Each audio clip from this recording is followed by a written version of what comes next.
बहुत ही लंबे समय के बाद इतना मस्त वाला ड्रामा मिला है ना गाइस कि क्या बताऊँ। देख कर के लिटरली मन खुश हो गया। आई होप कि आप लोगों को मेरा एक्सप्लेनेशन भी उतना ही एन्जॉयमेंट वाला लगे जितना एन्जॉय करके मैंने इस ड्रामा को देखा है। कहानी के स्टार्टिंग में ज़ू को फिंग बुली कर रहा होता है। वो उसे कहता है कि तुम्हें पता है ना कि तुम्हें क्या करना होता है? कुछ दिनों में जो हमारे यहाँ पार्टी होने वाली है, उसमें तुम्हें बहुत ही खूबसूरत मूर्ति या स्कल्पचर को बनाना है। और अगर तुमने ऐसा नहीं किया तो तुम्हारी मॉम की जान मेरे हाथों में है। और हमें पता चलता है कि एक्चुअल में वो यहाँ पर जियाओची का इस्तेमाल कर रहा है। फिंग और जियाओची दोनों ही इस कहानी के मेन लीड है। उसकी जाते ही यहाँ पे जियाओची अपने असली रंग में आ जाता है। फिंग के सामने वो इनोसेंट बन करके दिखाता है, लेकिन उसके जाते ही जियाओची कहता है कि हाँ, इतने टाइम से मैं इस मोमेंट का इंतजार कर रहा हूँ, अब तो मैं रिवेंज लेके रहूंगा। असली कहानी हमें पता चलती है कि जियाओजी ने फेंग को अडॉप्ट किया था। वो दोनों बेस्ट ब्रदर बेस्ट फ्रेंड हुआ करते थे तब तक, जब तक कि जियाओजी के फादर को फेंग ने अपने हाथों से नहीं मारा था। इसके बाद उसने पूरी फैमिली को कंट्रोल कर लिया। जियाओजी और उसकी मॉम फेंग के कंट्रोल में है और वो जियाओजी से ऐसे अपनी कंपनी के लिए स्कल्पचर बनाया करता है। अगले सीन में हम लोग देखते हैं कि जियाओजी स्कल्पचर बना रहा होता है। उसी बिल्डिंग में इस कहानी की हीरोइन ज़ू एंट्री लेती है, जो कि बहुत ही बड़ी वाली फीमेल सीईओ है और यहाँ पर सब उसकी बड़ाई कर रहे होते हैं कि वो कितनी स्ट्रॉन्ग है। वहाँ पर वो आती है तो वो पहली बार जियाओजी को देखती है। उसके बॉडी फिगर को देख कर के तो वो देखते रह जाती है। जो वो स्कल्पचर कर रहा होता है, उस पर तो उसकी नज़र ही नहीं जाती है। जियाओजी को देख कर के वो देखते रह जाती है और सोचती है ये बंदे को वो अपना बना करके रहेगी। लेकिन वो अचानक से उस पर अटैक नहीं करती है और ये पार्टी खत्म होने तक का वेट करती है। हमें ऐसा लगता है, हमें पता चलता है कि जियाओजी ने ही जू को जानबूझ करके इस पार्टी में इनवाइट किया था। वो जू का इस्तेमाल करने का सोच रहा होता है फेंग के चंगुल से निकलने के लिए। अगले सीन में हम लोग उस पार्टी का सीन देखते हैं जहाँ पर कि जियाओजी फेंग की कंपनी की तरफ से वो स्कल्पचर ऐसे पब्लिक में ला रहा होता है।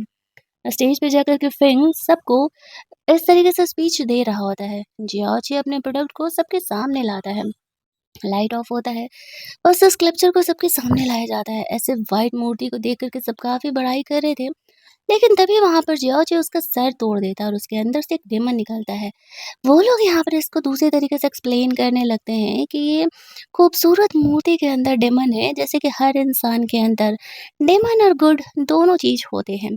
फेंग ये देख कर के बहुत ही गुस्सा करने लगता है, हालाँकि उसने इस सिचुएशन को हैंडल आउट तक कर लिया था।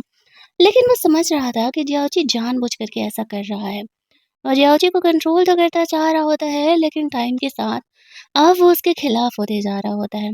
ज़ू ये देख कर के जियाओची के बिहेवियर से बहुत ज़्यादा ही इम्प्रेस हो जाती है। ब्यूटी से तो वो इम्प्रेस थी ही और वो इस तरीके से उसके पास नीचे जाने लगती है।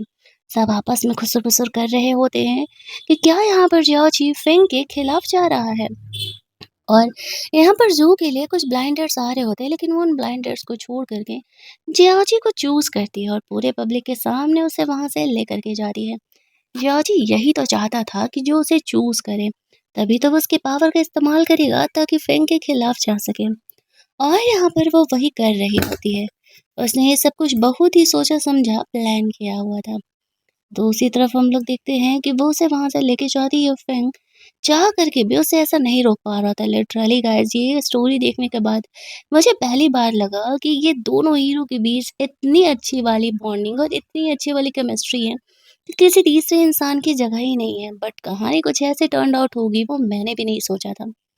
वो जियाची को ऊपर स्टेयर्स पर लेकर के जाती है। वो उसे साफ दिखा रही थी कि वो उसे पसंद करती है और उसे किस करने लगती है। जियाची भी उसे नहीं रोकता है क्योंकि उसे पता था उसे खुद को सैक्रिफाइस तो करना पड़ेगा। यहाँ पर हम लोग देखते हैं कि उन्हें फॉलो करते-करते फेंग आ रहा होता है और जियाओची अभी अपने और जू के इस रिलेशनशिप के बारे में फेंग को नहीं पता लगने देना चाह रहा था। इसी वजह से वो यहाँ पर जू को कहता है अपना कार्ड देते हुए, हम फिर मिलेंगे और जल्दी ही मिलेंगे। ये कह के वो जू को छोड़ कर के वहाँ से खिसक लेता है। फिलहाल के सिचुएशन में फिंग नहीं देख पाता है और नहीं जान पाता है कि उन दोनों के बीच क्या चल रहा है। उसे बस डाउट था कि जू ने यहाँ पर रियाची को चूज करके लेकर के गया है तो कहीं वो उसके साथ कोई अलग रिलेशनशिप ना बनाए। लेकिन फिलहाल उस पर जू पर ज़्यादा नज़र जाती नहीं है।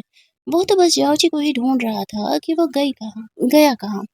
और यहाँ पर फिंग उसे हर जगह ढूँढ रहा होता है कि आखिरकार वो कहाँ गायब हो सकता है। उसे इस पे गुस्सा भी तो निकालना था।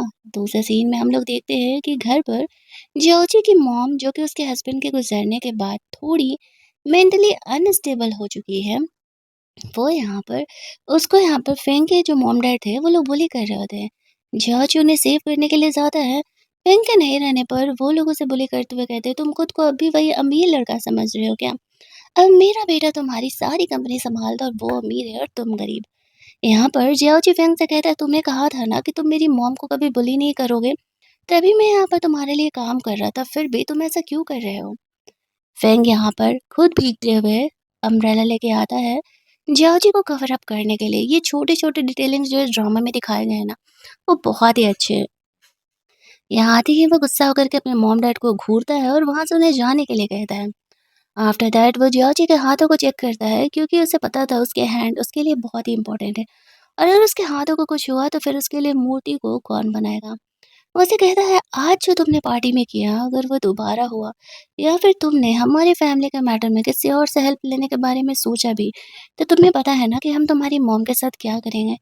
आज का तुम्हारा पनिशमेंट यही है कि तुम एंसेस्ट्रल हॉल में जाओगे और घंटों नील डाउन करोगे जब तक कि मेरा गुस्सा ठंडा नहीं हो जाता। और याद रखना, अगर दोबारा तुमने कुछ भी ऐसा करने का कोशिश किया तो हम तुम्हें रास्ते से हटाने से पहले एक बार भी नहीं सोचेंगे। वो उसे ऐसे डरा धमका रहा होता है और अपने सेक्रेटरी को उसे भीगने से रोकने के लिए बोल करके वहां से चले जाता है।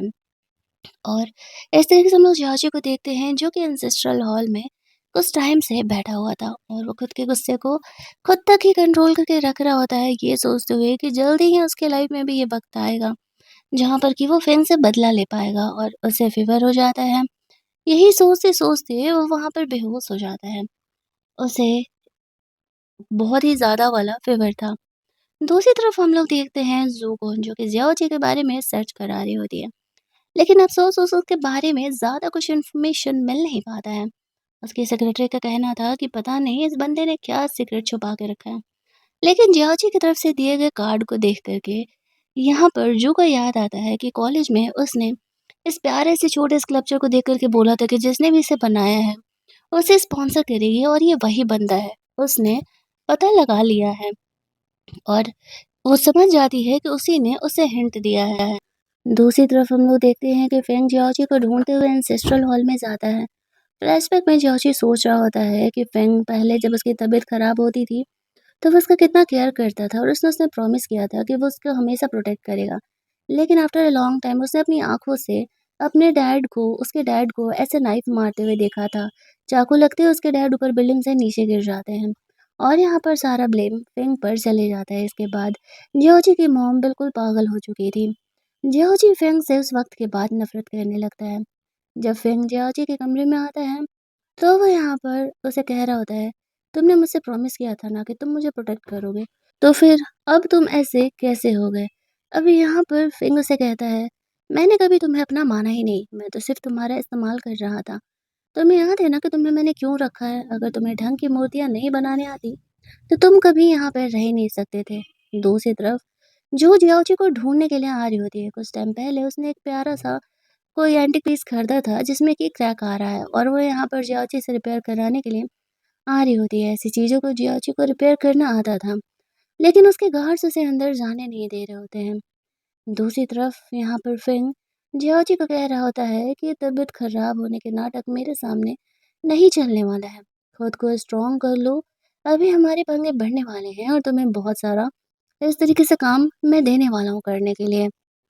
दूसरी तरफ वो उसे कहता है, तुम्हें अच्छे से याद है ना तुम्हारे डैड ने क्यों ही मुझे अडॉप्ट किया था। तब तो तुम लोगों ने नहीं सोचा कि आगे चल के मैं कभी स्ट्रॉन्ग हो सकता हूँ और मैं अपनी इन चीज़ों का बदला तुमसे ले सकता हूँ। वो जियाओ को यही दिखा रहा होता है कि वो उससे नफरत करता है, लेकिन सच्चाई क्या है वो तो हमें आगे रील में पता चलेगा ही। कमरे से बाहर निकलते ही फिंग खून की उल्टियाँ करने लगता है। डॉक्टर उसका पर्सनल डॉक्टर आकर के कहता है कि अब अगर आपने ज़्यादा जॉर्जी को ब्लड डोनेट किया तो आपकी खुद की जान भी खतरे में पड़ सकती है। तभी उसे पता चलता है कि जो जॉर्जी को ढूंढते हुए आ रही है और वो नहीं चाहता था कि जो यहाँ पर जॉर्जी को ऐसे कंडीशन में देखे। इनफैक्ट वो बाहरी किसी लोगों से ज़्यादा कनेक्शन बढ़ाए। तो इसी वजह से वो बहाना कर देता है कि वो आराम कर रहा है और अब वो फ़िलहाल किसी से नहीं मिल सकता है, जो कि मजबूरी हो जाती है वहाँ से जाना। लेकिन वो जियोची को वापस से ढूँढेगी ज़रूर, इसी काम के बहाने। जब वो वहाँ से जा रही होती है तो देखती है कि उसकी उस एंटीक पीस में क्रैक पड़ते जा रहा है, तो वो जल्द से जल्द जियो को ढूँढने का प्लान करती है। वो वहाँ से निकलती है, फेंग को उसका डॉक्टर एंटीडोट दे रहा होता है। वो उसे समझाता है कि तुम्हारी हार्ट की प्रॉब्लम बढ़ती जा रही है और अगर इसी तरीके से तुमने जियोची को हर वक़्त अपना ब्लड डोनेट करते रहा तो तुम्हारी जान खतरे में आ सकती है। एक एंटीडोट यहाँ पर जियोची खा रहा था, उसे पता चलता है कि एंसेस्ट्रल हॉल से जो निकल गया है, अब वो उसे ढूँढने के लिए जाता है, क्योंकि वो नहीं चाहता था कि जियोची घर छोड़ कर के कभी भी भाग सके। वैसे तो ज़िंदा रहने के लिए जियोची को फेंग का अब भी ज़रूरत है। इधर हम लोग जियाची को देखते हैं, वो अपनी मॉम को ढूँढने के लिए गया था। उसकी मॉम एक छोटे से पुतले को जियाची समझती है और उन्हें ऐसा लगता है कि उनके हस्बैंड के साथ-साथ उनका बेटा भी अब इस दुनिया में नहीं है। उस पुतले को ही जियाची समझ के प्यार कर रही होती है और जियाची यहाँ पर आता है तो वो उसे अपना हस्बैंड समझ के कहती है, "तुम मुझे छोड़ कर के क्यों चले गए थे?" फिर वो जियाची को पीटने भी लगती है। जियाची अपनी मॉम से कहता है कि मॉम डोंट वरी, मैं आपको यहाँ से जल्दी ही लेकर के जाने वाला हूँ। उसकी मॉम कभी ठीक हो जाती तो कभी पागलों की तरह बिहेव करने लगती। तभी हम लोग देखते हैं कि यहाँ पर जियाओ फेंग आ जाता है और वो जियाची को वार्न करते हुए कहता है कि लगता है तुम अपनी मॉम को अब जिंदा नहीं देखना चाहते हो। ऐसी वजह से यहाँ से भागने का कोशिश कर रहे हो और प्लान कर रहे हो। तुम्हें जू क्यों ढूंढते हुए आई थी? क्या तुमने उस पार्टी में जू से कोई रिलेशन बना लिया है क्या? अब जियाची उसे ये बातें नहीं बताता है। फिर यहाँ पर जियाची को धमकी देता है कि अगर मुझे पता चला कि तुम यहाँ से भागने का प्लान कर रहे हो, तो तुम्हें पता है ना कि तुम्हारी मॉम को मैं ज़िंदा नहीं छोड़ूँगा और जब तक मैं ना चाहूँ, तुम इस घर से एक कदम भी बाहर नहीं रख सकते हो। तो उसकी मॉम को दूसरे कमरे में लेकर के जाया जाता है। जियाची की मजबूरी हो जाती थी इस घर में रहना, क्योंकि फेंग ने उसकी मॉम को पकड़ के रखा हुआ था। उसके डैड के जाने के बाद उसकी मॉम भी कोई इतनी अच्छी इंसान नहीं थी, भले ही अब वो मेंटली अनस्टेबल है। एक्चुअल में उन लोग उसने भी फेंग को कम बुली नहीं किया था।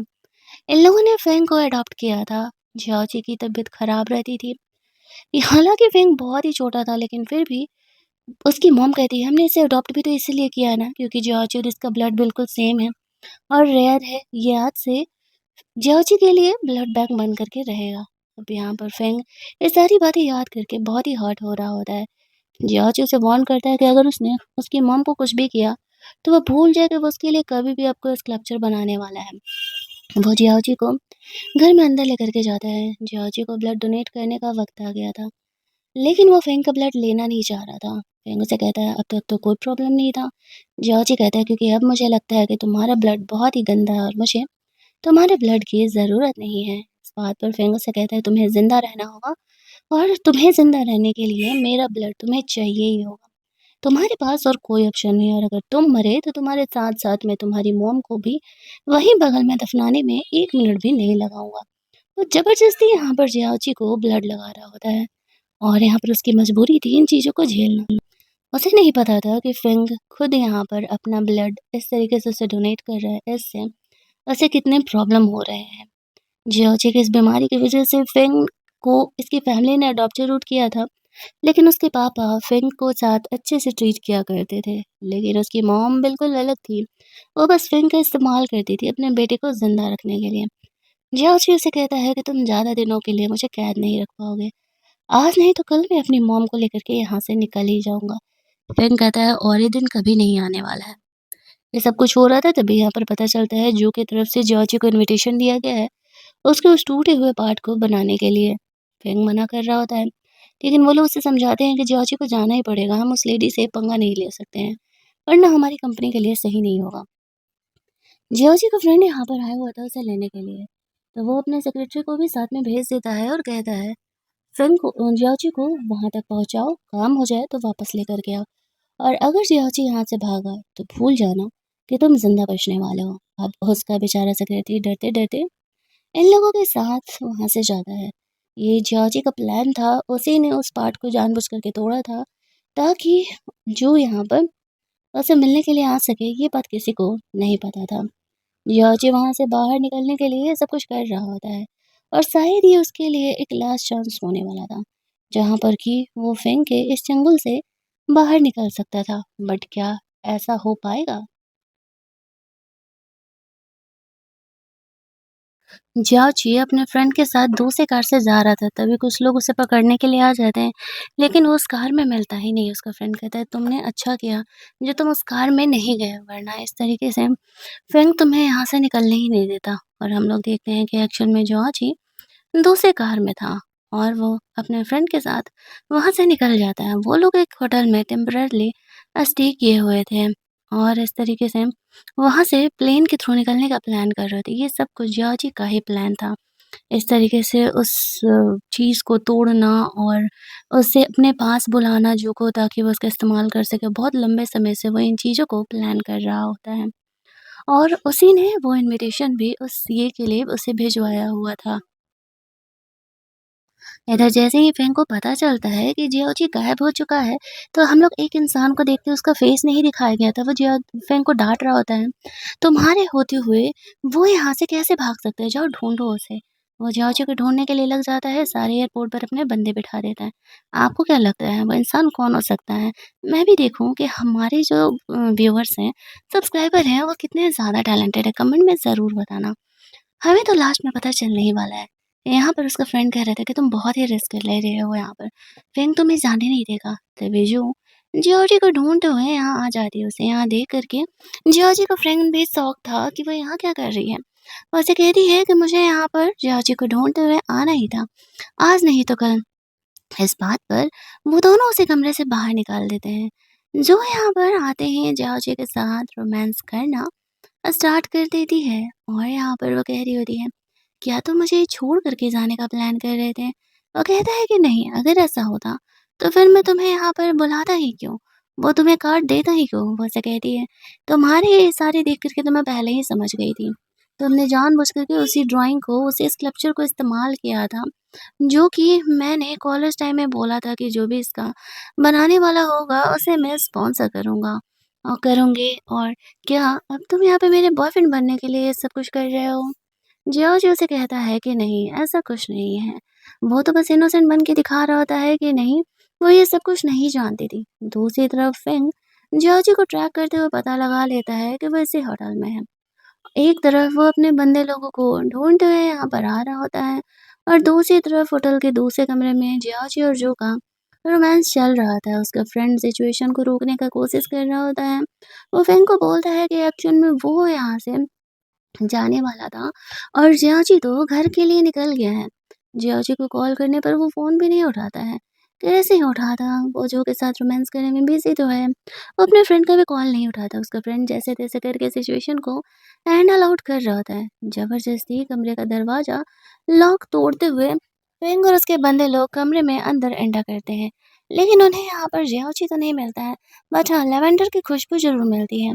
जिससे कि वही लैवेंडर की खुशबू उसने जियाची पर तब भी स्मेल की थी, जब वो ऑक्शन वाले टाइम पहली बार जो उसे वहाँ से लेकर के गया था। अब उसे डाउट होने लगता है, कुछ न कुछ तो गड़बड़ है। उन दोनों के बीच कुछ तो चल रहा है, लेकिन इस कमरे में ना तो उसे जियाची दिखता है और ना ही जो दिखती है। कुछ कर नहीं सकता था।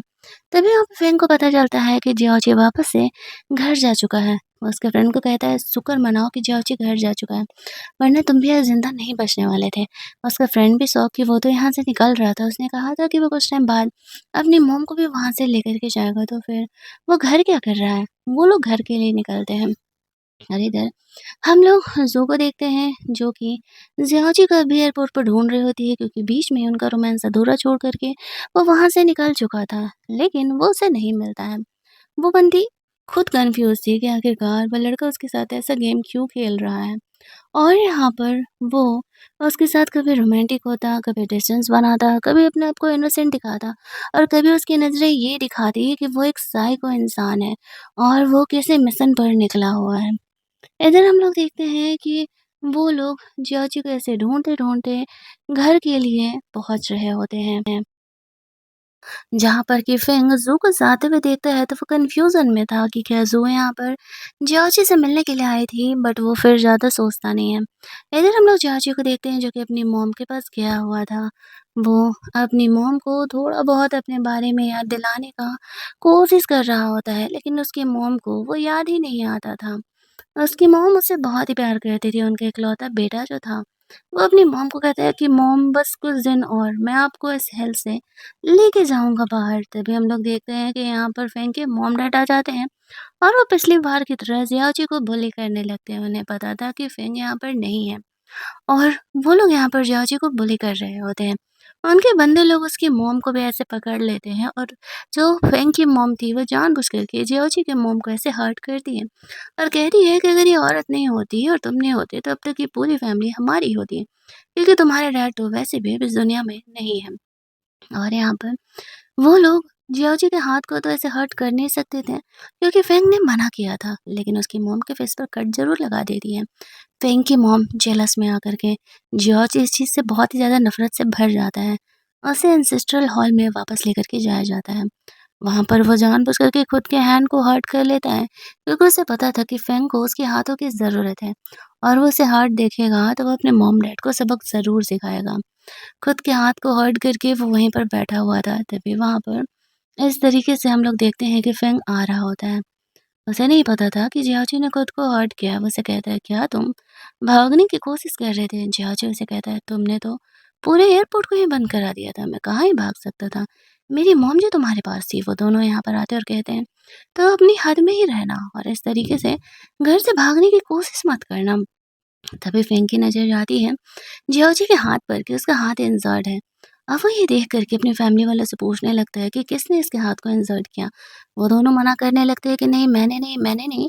फिर घर के दूसरे हेल्पर पर इल्ज़ाम लगा देते हैं, इसने इसके हाथ को गलती से हर्ट कर दिया। अब ये देखती है फेंग को इतना ज़्यादा वाला साइको वाला गुस्सा आता है कि वो लिटरली उस इंसान को पीट-पीट करके मार डालता है। ये देख कर के उसके मॉम-डैड बहुत ज़्यादा ही घबरा जाते हैं और वो लोग कह रहे होते हैं कि वो उसे हर्ट नहीं कर सकता, हम तुम्हारे मॉम-डैड हैं। फेंग उससे कहता है, अच्छा, ऐसे घटिया मॉम-डैड उन लोगों ने अपने बच्चे को उस समय छोड़ दिया जब वो छोटा था और तब लेने के लिए आए जब वो एक अमीर फैमिली के घर में अडॉप्ट हो गया और अमीर फैमिली को सँभाल रहा था।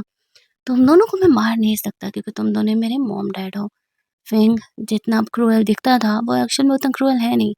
वो कहते हैं तुम दोनों का बस काम है दुनिया के सामने एक अच्छे कपल बन के मेरे मॉम डैड बनने का। इससे ज़्यादा अगर करने का कोशिश किया तो मैं तुम दोनों को अब मारने से पहले एक बार भी नहीं सोचूंगा। मेरा लास्ट लाइन जियाची का हाथ है और अगर किसी ने भी जियाची के हाथ को हर्ट किया तो वो जिंदा नहीं बचने वाला है।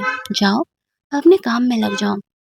ये लोग खुद अपने बेटे को भी अब हर्ट करने का प्लान कर रहे होते हैं। इन लोगों ने तो कभी फेंग से प्यार किया भी नहीं था, पैसे के लिए ये लोग फेंग को भी अब रास्ते से हटाने का प्लान कर रहे थे। फेंग को इस बात का कोई आइडिया नहीं था।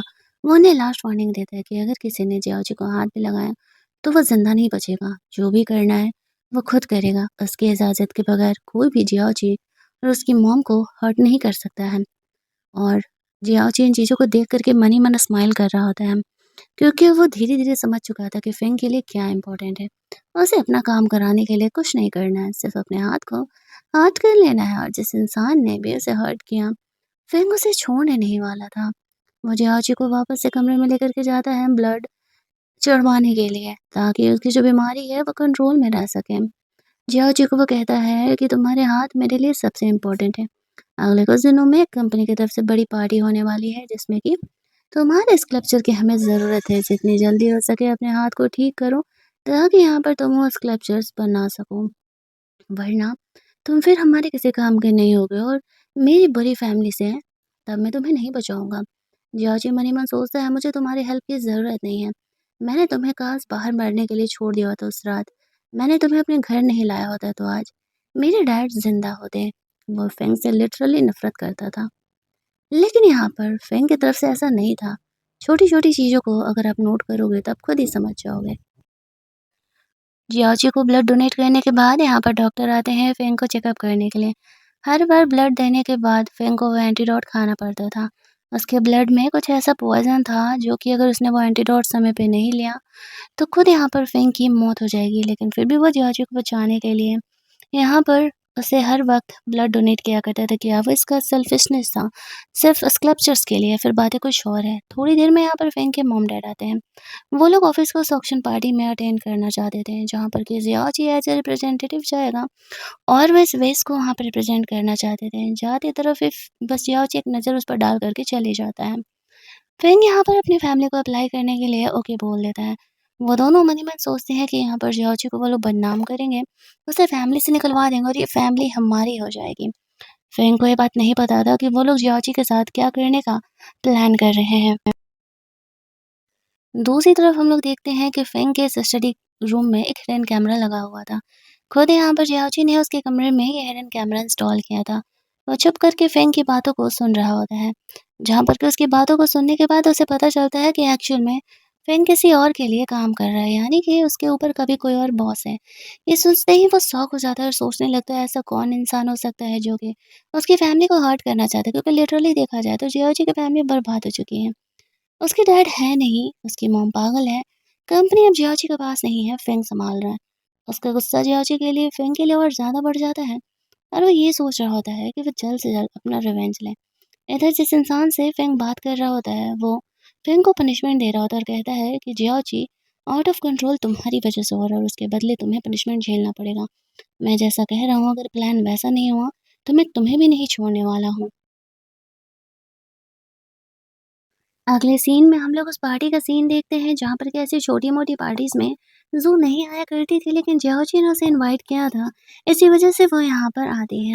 इस तरीके से जियाओची भी यहाँ पर फेंग के मॉम-डैड के साथ वहाँ पार्टी में एंट्री लेता है। उसका काम था यहाँ पर एक वेस को चेक करना कि एक्चुअल में वो असली है या नकली, और यहाँ पर इसी वजह से फेंग के मॉम-डैड ने उसे फँसाने का प्लान किया था। दूसरी तरफ हम लोग देखते हैं कि सारे और भी ऐसे चेक करने वाले यहाँ पर आए हुए थे। सब चेक कर रहे होते हैं। चेक करते समय अचानक से जॉर्जी के पेट में तेज़ दर्द होने लगता है। वो उठ के वहाँ से जाने लगता है। ये सब कुछ प्लान फेंक के मॉम डैड का था। और लोगों ने पहले ही जॉर्जी को वो दवा दे दिया था जिस वज़ह से कि उसके पेट में दर्द होगा। उसके वहाँ से जाते ही वो लोग यहाँ पर तमाशा करने लगते हैं कि जॉर्जी तो सिर्फ ड्रामा कर रहा है, यहाँ पर ऐसा क्या हो गया भाई? उसे बीच में छोड़ कर के जाना पड़ रहा है। तभी एक हेल्पर यहाँ पर आता है और उस वेश को चेंज कर देता है। असली की जगह नकली को ऐसे रख देता है। इधर जॉर्जी वहाँ से जा रहा होता है तभी जो उसे अपने कमरे में खींच लेती है। और इधर फ्रैंक के मॉम-डैड को तो ऐसा लग रहा था उनका प्लान सक्सेसफुल हो रहा है और जॉर्जी पर वो लोग सारा ब्लेम आगे चल के डालने वाले थे। तभी वहाँ पर एक ओल्ड पर्सन का एंट्री होता है जिसके वेस को वो वहाँ पर चेक कर रहा होता है। वो यहाँ पर आते ही उस वेस को देखते ही पहचान जाता है कि ये वेस तो उसका है ही नहीं, जिसको कि उसने खरीदा था फिंग फैमिली से, ये फेक है। यहाँ पर इस तरीके से जो है फिंग के मॉम-डैड सिचुएशन का फ़ायदा उठाते हुए कहती है कि असली है, मैं तो यहाँ से कहीं गई भी नहीं और घर से लेकर के आज तक हमने यहाँ पर उस वेस्ट को लेकर के आए हुए हैं और ये वेस्ट नकली कैसे हो सकता है? अगर कुछ गड़बड़ किया भी है तो जियाची ने किया है, क्योंकि वो ही इस वेस्ट को चेक कर रहा था। जो भी गड़बड़ हुआ है सिर्फ़ और सिर्फ़ उसी ने किया है और वो देखिए गायब भी है। इतने बड़े कॉम्पिटिशन को छोड़ कर के भला कोई क्यों ही गायब होगा? सारे लोग यहाँ पर जियाची को ढूँढने के लिए बोल रहे होते हैं, लेकिन जियाची का किसी को कोई अता-पता मिल ही नहीं रहा था। दूसरी तरफ जो जियाची को कमरे में लेकर के जाती है, उसके पेट में दर्द हो रहा होता है तो वो उसे कहती है कि लगता है तुम्हें किसी ने कुछ ऐसा दवा दिया है जिससे कि तुम्हारी तबीयत खराब हो रही है। वो अपने साथ कुछ दवा को लेकर के आई हुई थी जो कि वो जियाची को देती है, जिसके बाद उसकी तबीयत थोड़ी-सी ठीक हो जाती है। उसके हाथ पे लगे चोट को देख कर के उसका केयर भी कर रही होती है, लेकिन जियाची उसे कहता है कि ये तो बस छोटी-सी चोट है, यूँ ही ठीक हो जाएगी। दूसरी तरफ यहाँ पर फ्रैंक के मॉम-डैड उस बूढ़े इंसान और लोगों को इधर लेकर के जियाओची को ढूँढने के लिए आने लगते हैं। वो लोग कमरे में एंटर करते हैं तो यहाँ पर उन्हें जियाओची उस वेस को रिपेयर करते हुए दिखता है और जू भी उसके साथ थी। तो इनके मॉम-डैडी यहाँ पर जू को नहीं पहचान रहे होते हैं और वो लोग यहाँ पर जियाओची और जू को कहने लगते हैं कि इन दोनों ने ही मिल कर के यहाँ पर इस वेस को चोरी किया है। क्योंकि एक सेम बेस नीचे है और सेम बेस यहाँ पर जियोची के पास है। इट मीन्स कि उसने ये इस तरीके से चोरी किया हुआ है इस बेस को। दूसरी तरफ हम लोग देखते हैं कि जो फेंग का डैड था वो अपनी बीवी को थोड़ा चुप रहने के लिए कह रहा होता है क्योंकि उसे डर था। मामला यहाँ पर अब बिगड़ते जा रहा है क्योंकि उसमें जो और वो बूढ़ा इंसान भी इंक्लूड हो चुका है। वो बूढ़ा इंसान कहता है कि अगर यहाँ पर जियाओची ने उसके इस बेस को चोरी किया होगा तो वो इस मैटर को जानने नहीं देगा। जो बीच में आती है और कहती है कि एक्चुअल में ये बेस नकली है। मैंने इसे बहुत ही सस्ते दामों पर खरीदा है। वो इतनी बड़ी बिज़नेसमैन थी कि उस बूढ़े इंसान को उसकी बात माननी पड़ती है।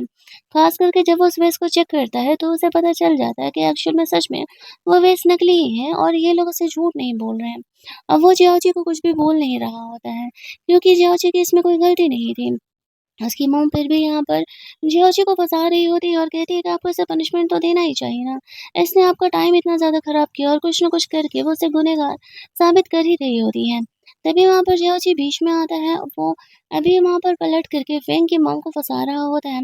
एक्चुअल में ये वेस्ट नकली है और जो वेस्ट आपको नीचे चेक करने के लिए दिया गया है, यानी कि जो वेस्ट आपको सेल किया था फेंग फैमिली ने, वो भी नकली था। अब ये बात फेंग की मॉम अच्छे से जानती थी कि वो भी और नकली वेस्ट ही यहाँ पर लेकर के आई हुई है, लेकिन ये बात किसी को पता नहीं चलने वाला था। अब यहाँ पर जियाओजी अपना प्रूफ दे रहा होता है कि एक्चुअली वो वेस्ट क्यों नकली है, क्योंकि वो वेस्ट खुद मैंने ही बनाया है। अब यहाँ पर वो बूढ़ा इंसान जैसे उस वेस्ट को देखने वाला था, तभी हम लोग देखते हैं कि यहाँ पर फेंग आने लगता है। फेंग के साथ-साथ उस आदमी को भी वो लोग पकड़ के लेके आते हैं, जो कि वो साफ तौर से बोल देता है कि यहाँ पर फेंग की मॉम ने उसे ऐसा करने के लिए बोला था। जो सेक्रेटरी थी, उसने यहाँ पर उसके वीडियो को भी रिकॉर्ड कर लिया था। उन लोगों ने ऐसा वेस्ट को ऐसे चेंज कर दिया है। अब वो बूढ़ा इंसान यहाँ पे फेंग की मॉम को जाने नहीं देने वाला था। उनमें से एक जियाओजी के इशारे पर उसके हैंड पर ऐसे कट लगा देता है। जैसा कि कट उसने यहाँ पर उसकी मॉम के फेस पर लगाया हुआ था। वो तो बस यहाँ पर फेंग की मॉम से रिवेंज लेने के लिए सब कुछ कर रहा था। प्रियंका जो डैड था वो खुद ही अब अपनी वाइफ को सपोर्ट नहीं कर रहा होता। उसने तो उसे पहले ही मना किया था कि अब ज़्यादा हो रहा है, इस बात को जाने दो। लेकिन फेंग के यहाँ पर आने से उसकी मॉम को ऐसा लगता है, वो उसका सपोर्ट करेगा। पूरा मैटर जानने के बाद वो समझ जाता है कि जो जियाओची है वो उसकी मॉम को फँसा रहा है। हालाँकि यहाँ पर जियाओची प्रूफ कर रहा होता है कि जो वेस्ट आपने फेंग फैमिली से खरीदा है, वो नकली है, लेकिन अगर ऐसा होता तो फिर फेंग के लिए मुश्किलें बढ़ जाती। इसी वजह से बहाने से फेंग उस वेस्ट को ही तोड़ देता है। ना रहेगा वेस्ट और ना ही कोई चेक कर पाएगा। बदले में कहता है कि हम आपको कंपनसेशन भिजवा देंगे। अब जियाची को ऐसा लगने लगता है कि फेंग बीच में आकर के उसके पूरे प्लान को खराब कर दिया। लेकिन वो बूढ़ा इंसान सिर्फ़ इसी बात से सैटिस्फाइड नहीं होता है। वो यहाँ पर फेंग की मॉम को भी ब्लेम लगा रहा होता है, तो फेंग अपनी मॉम को उनकी कंपनी के सारे शेयर्स खुद के नाम करा लेता है और उन्हें वापस से गाँव भेज देता है। वो दोबारा इस शहर में कदम नहीं रखने वाली थी। उन्हें ज़िंदा रहना था तो ऐसा करना था, ये बात वो अच्छे से जानती थी। उसका हस्बैंड भी यहाँ पर सिचुएशन में कुछ भी नहीं कर पाता है। इसके बाद वो बूढ़ा इंसान खुशी-खुशी वहाँ से चले जाता है। फेंग यहाँ पर जू से मिलता है और पूछ रहा होता है कि वो यहाँ क्या कर रही है। इस बात पर चाची कहता है कि तुम्हें याद है यहाँ पर वो प्रोडक्ट जिसे मैं रिपेयर करने के लिए गया था, उसी प्रोडक्ट के बारे में मैं यहाँ पर जू से बात कर रहा था और हमारे बीच कुछ भी ऐसा नहीं है। वो जू को भी इस सिचुएशन में फ़िलहाल नहीं खींचना चाह रहा था, क्योंकि अगर समय से पहले फेंग को उनके अफ़ेयर के बारे में पता चल गया तो फिर कोई फ़ायदा नहीं होने वाला था। अब सब कुछ जानने के बाद खुद फेंग भी नॉर्मल रहता है, जो ऐसे रिएक्ट करती है जैसे कि उसकी बुरी नज़र जियाची पर नहीं है। वो तो बस बिज़नेस डीलिंग करने के लिए यहाँ पर आई हुई थी। इन सब के जाने के बाद जियाओ चीज़ू को थैंक्स बोलता है आज के सिचुएशन में उसका हेल्प करने के लिए। जियाओ जी उसे कहती है कि तुम ये सब कुछ क्यों झेल रहे हो? तुम मेरे साथ चलो। मेरे मैन, मेरे बॉयफ्रेंड तुम क्यों नहीं बन जा रहे हो? लेकिन वो साफ तौर से मना कर देती है और कहता है कि नहीं, मैं तुम्हारा बॉयफ्रेंड फ़िलहाल नहीं बन सकता। ऐसा कह के वो वहाँ से निकल जाता है। उसे पता था कि घर पे यहाँ पर फेंग उसका इंतज़ार कर रहा है और ये मैटर इतनी आसानी से वो जाने नहीं देने वाला है। जब वो घर पहुँचता है तो फिर उसे कहता है, तुम जो आज करना चाह रहे थे वो बहुत गलत कर रहे थे और अगर ये बात बाहर जाती तो मैं तुम्हें और तुम्हारी मॉम को नहीं छोड़ता। जियाओ से कहता है वक़्त गया कि अब मैं तुमसे डरने वाला हूँ। बस तब तक की खैर मनाओ जब तक कि मैं यहाँ से नहीं निकल जाता। एक बार मैं और मेरी मॉम यहाँ से गए ना तो फिर मैं तुम्हें ख़त्म करने से पहले एक बार भी नहीं सोचूँगा।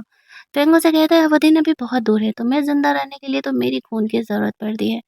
दूर जाकर के जाओगे कहाँ? तुम्हें ज़िंदा रहने के लिए मेरे पास वापस आना ही पड़ेगा। और जियाची को ये बोल करके वहाँ से चले जाता है। दूसरी तरफ हम लोग देखते हैं जियाची का वो फ्रेंड जो कि उसे वहाँ से बाहर निकलने में हेल्प कर रहा था, वो जियाची के ये कहने पर फेंग और जियाची को उस मैटर को बाहर रिवील कर देता है, न्यूज़ वालों को दे देता है। इस वजह से उनकी कंपनी के शेयर्स पर बहुत ही बुरे असर पड़ने वाले थे और वो प्रॉब्लम होना भी स्टार्ट हो जाता है। जो तक जब ये बात जाता है कि फेंग कंपनी के शेयर्स की प्राइसेस बहुत डाउन हो रहे हैं, उसके सेक्रेटरी उसे बाय करने के लिए कहती है, बट अभी वो फेंग कंपनी के शेयर्स को बाय करने में इंटरेस्ट नहीं ले रही होती है। उसे बस यहाँ पर जू की फ़िक्र थी, क्योंकि उसे पता था कि जू ही इस कंपनी का असली ओनर है। जियाओची इस कंपनी का असली ओनर है, भले ही फेंग उसे सँभाल रहा है। उसने यहाँ पे जियाओची के बारे में सब कुछ पता लगाया हुआ था। इधर जो फेंग था, ऐसे शेयर्स प्राइसेस डाउन होने की वजह से वापस उस मिस्टीरियस इंसान से वीडियो कॉल करने लगता है। वो इंसान उस पर गुस्सा कर रहा होता है कि जियाओची डे बाय डे पर बाहर आते जा रहा है, औकात से बाहर होते जा रहा है, तुमसे संभल नहीं रहा। वो फेंग कहता है कि नहीं, वो आउट ऑफ कंट्रोल हो रहा है। वो इंसान उसे धमकी देता है कि अगर तुम जियाओची को मरते हुए नहीं देखना चाहते हो तो मैं जैसा कह रहा हूँ वैसा करते जाओ, वरना मैं तुम्हें और चाची दोनों को ही ख़त्म कर दूँगा। इधर बहुत सारे चीज़ों को यहाँ पर चाची को दिया जाता है सबको रिपेयर करने के लिए। बट वो सबसे पहले यहाँ पर जू की दी हुई चीज़ों को रिपेयर कर रहा होता है। कमरे के बाहर से फेंग अपने डैड के साथ जो जॉर्जी को देख रहा होता है और यहाँ पर उसके डैड कहते हैं तुम्हारी आधी ज़िंदगी मेरे हाथ में है, यानी कि वो एंटीडोट मेरे पास है। मुझसे तुम जानबूझ करके पंगा मत ही लेना। अपनी मॉम को तो भले यहाँ से भेज दिया लेकिन तुम मुझे नहीं भेज पाओगे। वो मिस्टीरियस इंसान शायद फेंग के डैड को वो एंटीडोट दिया करता है और वो एंटीडोट उसके डैड यहाँ पर फेंग को दिया करते हैं। फेंग से छुपा कर के जियाची एक नोट है यहाँ पर ज़ू के लिए उस प्रोडक्ट के बॉक्स के नीचे रख देता है। फेंग ये चीज़ शायद देख नहीं पाता या फिर देख के भी इग्नोर कर देता है, आई डोंट नो। अगले दिन जो जियाची से मिलने के लिए आती है उस प्रोडक्ट को लेने के लिए, वो उसके घर के पास ही आई हुई थी और यहाँ पर जियाची को वो अपने कार में बैठने के लिए बोलती है। उसका प्रोडक्ट उसे देते हुए कोड वर्ड में कहता है कि इसमें मैंने तुम्हारे लिए एक गिफ्ट रखा हुआ है। उसे घर जाकर के देख लेना, ये गिफ्ट तुम्हें बहुत पसंद आएगा।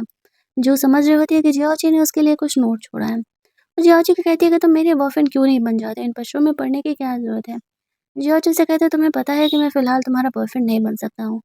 तभी तो फेंग आने लगता है और जो जियाची को किस करने लगती है। तो वो उसे नहीं रोकता है क्योंकि अब वो अपने और जू के रिलेशनशिप को फेंग के सामने लाने देना चाह रहा होता है। और गाइस कहानी का पार्ट 1 हमारा यहीं पर एंड कर दिया जाता है। आई नो आप लोगों को लग रहा होगा इतनी बड़ी वीडियो होने के बाद भी सिर्फ कहानी का पार्ट 1 ही आया, बट क्या करूँ, मुझे खुद भी सिर्फ इस इंटरेस्टिंग स्टोरी का पार्ट 1 ही मिल पाया। बट ट्रस्ट मी, मैं भी उतनी ही बेसब्री से आप लोगों के लिए पार्ट 2 एक्सप्लेन करना चाह रही हूँ। जैसे ही मुझे ये पार्ट 2 मिलता है मैं आप लोगों के लिए इस वीडियो का लास्ट पार्ट ज़रूर से लेकर के आऊँगी। तो चलो, अगर ये कहानी अच्छी लग रही होगी तो पुरानी परंपरा के हिसाब से वीडियो को लाइक और शेयर ज़रूर कर लेना। चैनल को सब्सक्राइब करके नोटिफिकेशन बेल ऑन कर लेना, तभी तो इस वीडियो के नेक्स्ट पार्ट का नोटिफिकेशन आपको मिलेगा ना। जल्दी से मिल लेते हैं हम लोग इस कहानी के लास्ट पार्ट के हिंदी एक्सप्लेनेशन में।